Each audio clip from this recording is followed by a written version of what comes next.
If we look at Romania, it's a country which indeed has a strong potential in energy sector. It's one of the drivers of the economic development, and I would say even now as we speak going through the crisis of the economic recovery. And why is that? If we look at just few features of this sector, you can see a very diverse primary sources of energy.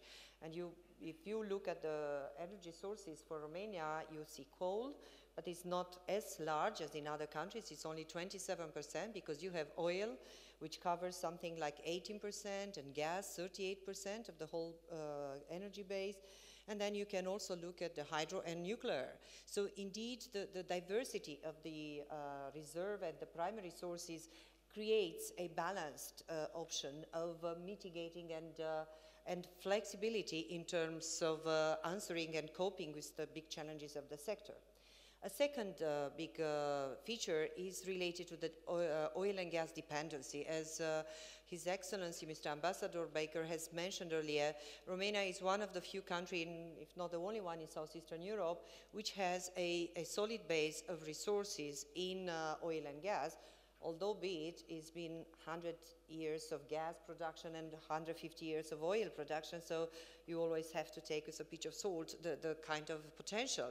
But having said that, we can look for the next 10, 20 years, if more, maybe even more, if we have enough resources to enhance the life of those old, mature resources. But just talking in terms of figures of dependency, we look at a quite favorable position whereby Europe has an import ratio for oil of around 84%, according to my figure, EU 27.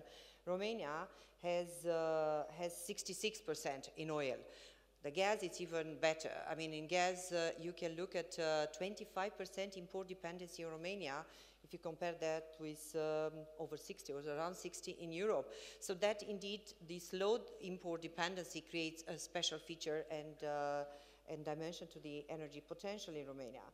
And then I don't want to go too much on the other ones, but clearly having an economy which has been very lowly invested for the last 50 years, you have a very high energy intensity, which makes Romanian economy a great potential for energy savings. And we mentioned here Europe 2025.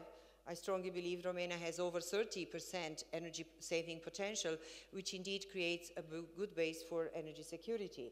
The new world, it's quite a hype in Romania. If you talk about alternative source of energy, you have thousands already of megawatts, 14,000 I am told, applications for the wind licenses, for the connections to the national grid.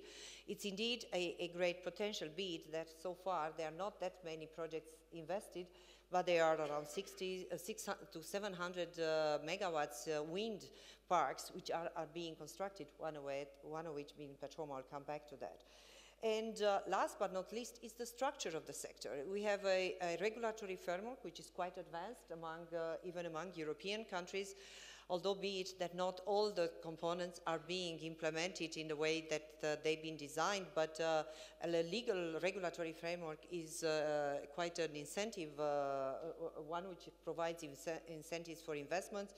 And last but not least, it's quite a competitive sector. You have there private and public sector operators, as well as a lot of foreign investors, and that definitely increase the potential of financial resources put at work for meeting the two big challenges of this industry due to the history, and that is the large number of investments and the needs also for development and changing the operations to cope with environmental standards of Europe. So these needs of investments, high levels, as well as environmental standards, meeting European environmental standards, clearly putting a lot of challenges to the energy sector.